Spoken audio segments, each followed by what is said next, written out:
Gaza पट्टी में लाशों का ढेर लग गया है और हर दिन के साथ लाशों का ये ढेर और ज्यादा बढ़ता जा रहा है। गाजा पट्टी पर इजराइल की ताबड़तोड़ एयर स्ट्राइक में अब तक तकरीबन 5000 लोगों की जान जा चुकी है। लेकिन न इजराइल का हमला कम हुआ है, न इरादा बदला है, बल्कि हर बढ़ते दिन के साथ इजराइल का बदला और ज्यादा खूनी होता जा रहा है।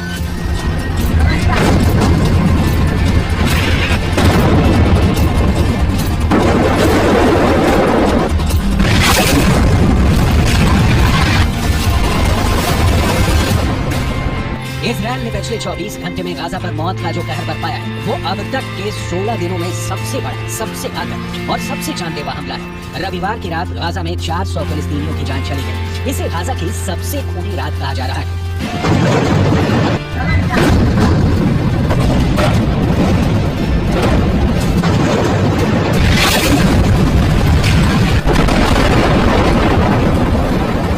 दरअसल रविवार की रात इजरायली सेना की एक टुकड़ी गाजा में बंधक बनाकर रखे गए बंधकों की टोल लेने गई थी। इसकी भनक हमास को लग गई और हमास ने इजरायल की सैन्य टुकड़ी पर एक एंटी टैंक मिसाइल फायर कर दिया, जिसमें एक इजरायली सैनिक की मौत हो गई। इसके बाद इजरायल के एयरफोर्स ने उस पूरी जगह को तबाह कर दिया जहाँ से एंटी टैंक मिसाइल लॉन्च की गई थी। इस हमले में 400 लोगों के मारे जाने की खबर है। यह हमला गाजा पट्टी में जबालिया शरणार्थी शिविर पर किया गया।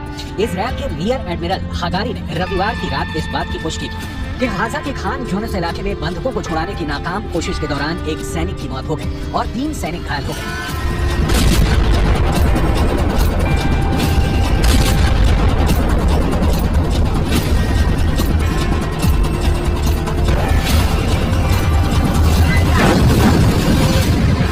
צה"ל פשטו היום בשטח עזה, סמוך לגבול, כחלק ממאמץ להכנת המרחב לקראת תקיפה ובהמשך האיסוף של מידע בנוגע לנעדרים ולחטופים. משימה לאומית ראשונה במעלה. इजरायली सेना की ओर से बयान जारी करके कहा गया कि छापेमारी का उद्देश्य खान यूनिस क्षेत्र में हमास के बंधकों का पता लगाना था और हमास के ठिकानों को तबाह करना था। हमास पर इजरायल के हमले के बाद ये तीसरी बार है जब जबालिया शरणार्थी शिविर पर इजरायल ने बम बरसाए। युद्ध के 16वें दिन आईडीएफ ने पूरे गाजा पट्टी में 320 से ज्यादा ठिकानों को तबाह करने का दावा किया। इन ठिकानों में हमास की सुरंगें भी शामिल है, जिनमें हमास के कई लड़ाके मौजूद थे। इसके अलावा आईडीएफ ने दर्जनों गाड़ियों को निशाना बनाया। दावा है कि इन गाड़ियों में हमास के आतंकवादी सवार थे।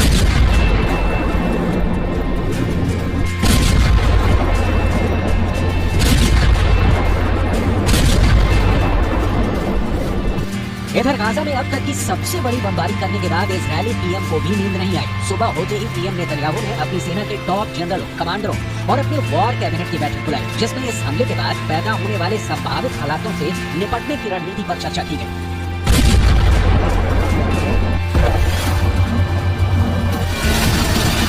दरअसल इजरायल को इस बात का डर लगने लगा कि कहीं ईरान अब युद्ध में ना कूद पड़े, क्योंकि हमास के नेता ने हमले के तुरंत बाद ईरान के विदेश मंत्री से मुलाकात की। हमास और इजरायल के बीच छिड़ी जंग में अब तक कुल 6100 लोगों की जान जा चुकी है, जिनमें इजरायल के बीच 1400 लोग शामिल हैं।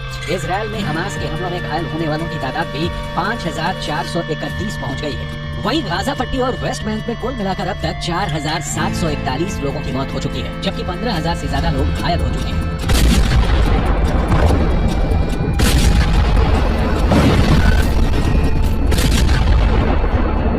रविवार को कहा कि गाजा पट्टी में इजरायल का ग्राउंड ऑपरेशन 3 महीने तक चल सकता है। ये इजरायल और हमास के बीच आर पार की लड़ाई होगी। इस लड़ाई में या तो इजरायल इस बार गाजा पट्टी से हमास का नामो निशान मिटा देने में कामयाब हो जाएगा, या फिर हमास गाजा पट्टी में इजरायल के लड़ाकों को घेर कर इस कदर मारना शुरू करेगा कि इजरायल के पास गाजा से निकलने के अलावा कोई रास्ता नहीं बचेगा।